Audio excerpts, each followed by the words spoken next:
Last class में हमने discuss किया था फंडामेंटल ऑफ पार्टनरशिप, जिसमें मैंने P&L एप्रोप्रिएशन आपको समझाया था। आज मैं P&L एप्रोप्रिएशन का नेक्स्ट टॉपिक, आप ये समझ लीजिए कि मैंने लास्ट क्लास में आपको P&L एप्रोप्रिएशन में कॉन्सेप्चुअल सारी बातें बताई कि P&L एप्रोप्रिएशन में जो interest on capital, salary, commission आते हैं वो आखिर क्यों आते हैं। लास्ट क्लास में मैंने बस एक कमी कर रखी थी, वो कमी ये थी कि मैंने इंटरेस्ट ऑन कैपिटल जानबूझकर सिर्फ एक इंसान कर दिया था, सिर्फ आपको समझाने के लिए, और ये भी कहा था कि इंटरेस्ट ऑन कैपिटल कभी भी एक को नहीं मिलेगा। जितने भी पार्टनर होंगे बिजनेस के अंदर, फर्म के अंदर जितने भी पार्टनर होंगे, इंटरेस्ट ऑन कैपिटल सभी को मिलता है। बट मुझे समझाना था और बिना मैं एक को समझाया, एक को लिखे आपको समझा ही नहीं सकता था किसी भी तरीके से। और कॉन्सेप्ट वही है कि जो एक्स्ट्रा मेहनत करेगा, जो एक्स्ट्रा वर्क करेगा बिजनेस के अंदर, उसे डेफिनेटली कुछ एक्स्ट्रा मिलेगा ही मिलेगा। अब interest on capital, last time मैंने ये बताया था कि एक्स्ट्रा जिसने कैपिटल लगाई है उसे इंटरेस्ट ऑन कैपिटल मिलनी चाहिए, बट ये रॉन्ग बात है। पर कॉन्सेप्ट वही है interest on capital, salary, commission का, कि जो एक्स्ट्रा वर्क कर रहा है सिर्फ इसी वजह से उसे एक्स्ट्रा बेनिफिट्स मिल रहे हैं। वरना सोच के देखिए, जो 11th में भी हमने सीखा है कुछ पॉइंट्स, 11 की भी अकाउंटेंसी में, 12th में भी अब जब आप थ्योरी पढ़ेंगे तो उसमें आप देखेंगे कि active partner, sleeping partner, dormant partner आखिर है ही क्यों। एक्टिव पार्टनर को ज्यादा बेनिफिट मिलेगा ही मिलेगा, वरना जो एक्टिव पार्टनर है वो स्लीपिंग पार्टनर की तरह स्लीपिंग क्यों नहीं कर रहा है। सिंपल सी बात है। तो एक्टिव पार्टनर को ज्यादा बेनिफिट मिलने ही चाहिए। इसीलिए ये कॉन्सेप्ट है कि प्रॉफिट डायरेक्ट नहीं बांट सकते। अगर कोई पार्टनर एक्स्ट्रा वर्क कर रहे पार्टनर, मान लीजिए कि मैंने जैसे लास्ट क्लास में लिए थे 2 पार्टनर, मैं फिलहाल आपसे कह रहा हूं कि लगभग 5 पार्टनर हैं और 5 में से 3 लोग ज्यादा एक्स्ट्रा वर्क कर रहे हैं, 2 लोग एक्स्ट्रा वर्क नहीं करते, तो डेफिनेट बात है कि उन तीनों को एक्स्ट्रा बेनिफिट्स मिलने ही चाहिए इन कंपैरिजन उन 2 लोगों के जो एक्स्ट्रा वर्क नहीं कर रहे हैं। फिर भी मैं जो लास्ट क्लास में मैंने ये समझाया था कि interest on capital, extra capital लगा रहे हैं, एक पार्टनर एक्स्ट्रा कैपिटल लगा रहा है, एक्स्ट्रा वर्क कर रहा है, इसलिए उसे इंटरेस्ट ऑन कैपिटल मिल रही है। मैं आपको बता दूं, अगर हम दोनों पार्टनर ने पैसे लगाए, 2 पार्टनर हैं अगर, और दोनों ने पैसे लगाए, दोनों को अगर इंटरेस्ट ऑन कैपिटल मिलती है तब भी कोई फर्क नहीं पड़ता। कॉन्सेप्ट वही है। मैं अब एक काम करूंगा कि आपको एक तो जिसने एक्स्ट्रा पैसे लगाए हैं उसका भी रिजल्ट सेम आएगा, और अगर जिसने एक्स्ट्रा पैसे लगाए हैं उसे इंटरेस्ट ऑन कैपिटल अगर हम देते हैं उसका भी सेम रिजल्ट रहेगा। अगर हम दोनों की कैपिटल पे दोनों का इंटरेस्ट लेते हैं तो भी सेम रिजल्ट आएगा। इसका मतलब चाहे आप जिसने एक्स्ट्रा कैपिटल लगाई है उसे इंटरेस्ट दें ओनली, या फिर जिन्होंने दोनों ने कैपिटल लगाई है दोनों को इंटरेस्ट ऑन कैपिटल दें, सेम रिजल्ट रहेगा। बस यहां पे मुझे उसे प्रूव करना है आपके सामने कि एक्स्ट्रा वाला को दें या दोनों को दें, सेम रिजल्ट है। एग्जाम में इस बात को याद रखिए कि एक्स्ट्रा कैपिटल जिसने लगाई है सिर्फ उसको इंटरेस्ट ऑन कैपिटल नहीं लिखना है हमें, वो तो सिर्फ मैंने समझाने के लिए आपको लिखवाया था। कैपिटल जितने पार्टनर ने लगाई है सबको इंटरेस्ट ऑन कैपिटल मिलेगा, और सबको दो या सिर्फ एक्स्ट्रा वाले को दो, रिजल्ट सेम है। आप यहां पर देखिए, जैसे कि प्रॉफिट एंड लॉस एप्रोप्रिएशन,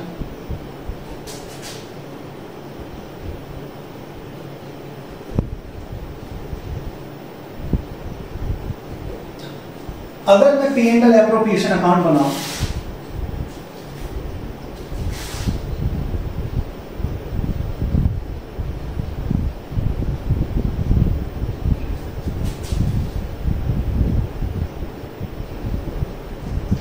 अगर मैं P&L एप्रोप्रिएशन बनाऊं और सिर्फ इंटरेस्ट ऑन कैपिटल लिखूं और सिर्फ इंटरेस्ट ऑन कैपिटल उसको दूं जो एक पार्टनर है, रिजल्ट हमारा सेम ही रहेगा। मान लीजिए नेट प्रॉफिट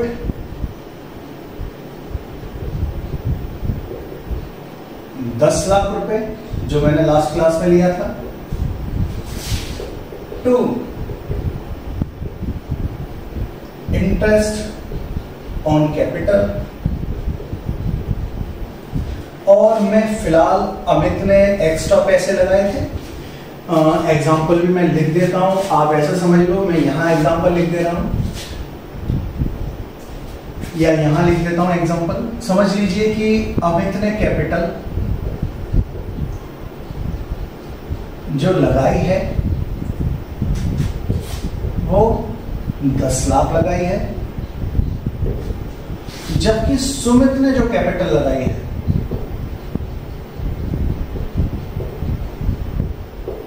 वो 8 लाख लगाई है। और आप देखो एक्स्ट्रा कैपिटल अमित ने लगाई है, कितनी आपको दिखाई दे रही है, 2 लाख रुपए एक्स्ट्रा कैपिटल लगाई है। और इस 2 लाख एक्स्ट्रा कैपिटल पर मैंने एक एग्जांपल लिया था कि 10% ब्याज मिलती है। कितनी इंटरेस्ट मिलती है वो तो क्वेश्चन बताएगा, क्वेश्चन में क्लियर लिखा हुआ होगा, मैं अपने मन से ले रहा हूं कि 10% ब्याज मिलती है। इससे देखा जाए तो 20,000 ब्याज बैठती है, 20,000 इंटरेस्ट ऑन कैपिटल, और मैंने अमित को 20,000 इंटरेस्ट ऑन कैपिटल दे दी। अब जो बचा हुआ प्रॉफिट है, टू प्रॉफिट ट्रांसफर्ड टू किस किसका है, अमित का है और सुमित।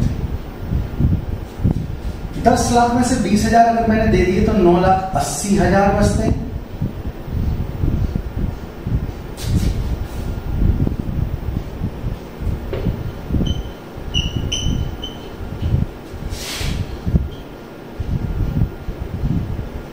नौ 80 को अगर हम अमित और सुमित को, जैसे कि मैंने लास्ट क्लास में लिया था कि ये दोनों बराबर के पार्टनर है, इक्वल रेशियो में बढ़ेगा, तो 4,90,000 4,90,000 दोनों को मिलेगा। अब अगर इसमें देखो आप, जब 10 लाख रुपए प्रॉफिट का डिस्ट्रीब्यूशन किया है अमित और सुमित के बीच में, तो अमित को 20,000 रुपए इंटरेस्ट ऑन कैपिटल के रूप में और 4,90,000 प्रॉफिट के रूप में, टोटल मिल रहा है 5,10,000। जबकि सुमित को सिर्फ और सिर्फ 4,90,000 रुपए का प्रॉफिट मिल रहा है। सुमित को इंटरेस्ट ऑन कैपिटल के रूप में इस क्वेश्चन में जो मैंने लिया है सिर्फ आपको कॉन्सेप्चुअली समझाने के लिए, तो देखो सुमित को 4,90,000 मिले, इंटरेस्ट ऑन कैपिटल नहीं मिली। बट एग्जाम में आपको ऐसे नहीं करना, ये तो सिर्फ एक रीजन है कि क्यों इंटरेस्ट ऑन कैपिटल लिखी जाती है, क्यों सैलरी लिखी जाती है, क्यों कमीशन लिखी जाती है, और रीजन सिर्फ एक extra work extra benefits, simple extra work. देखो 8 की जगह कितना लगाया, 10 लाख, 2 लाख एक्स्ट्रा लगाए, तो एक्स्ट्रा इस वजह से इंटरेस्ट ऑन कैपिटल मिलती है, सिंपल। अब मैं लिखकर आपको दिखा रहा हूं, जैसे एग्जाम में लिखना होता है, आपकी बुक में जैसे लिखा हुआ है, और आपके स्कूल के टीचर्स वगैरह जो कराते हैं, अगर हम वैसे लिखें, और बिल्कुल आपको डेफिनेटली वैसे ही लिखना है।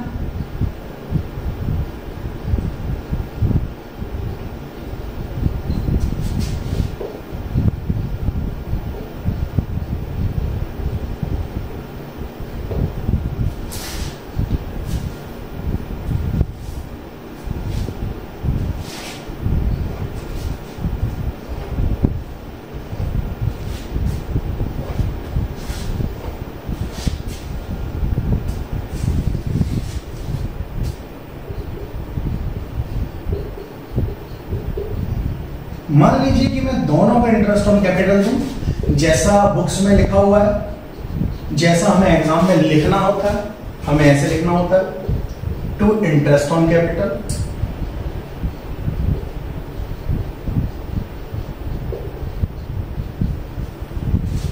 अमित और सुमित।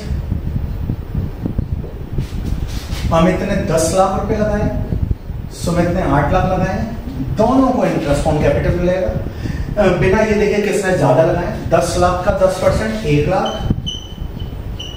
और 8 लाख का 10% 80,000, 1,80,000 लगाए, 1,80,000 रुपए इंटरेस्ट ऑन कैपिटल मिलेगी दोनों को। अब बिजनेस के अंदर 10 लाख रुपए का प्रॉफिट था,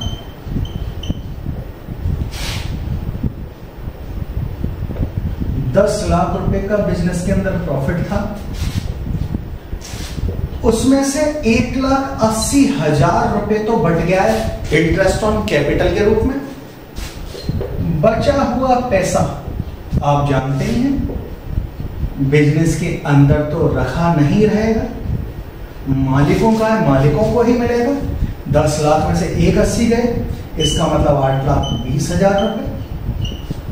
अब आप देखो 4,10,000 रुपए अमित के हिस्से में आएंगे, 4,10,000 रुपए सुमित के हिस्से में आएंगे। इस तरीके से 8,20,000 बट गया। अब एग्जाम में इस तरीके से बनता है P&L एप्रोप्रिएशन अकाउंट, आपके टीचर ऐसे समझाते हैं, बुक्स में आपके ऐसे। अगर हम ऐसे बनाएं तब भी देखते हैं अमित की जेब में कितना जा रहा है।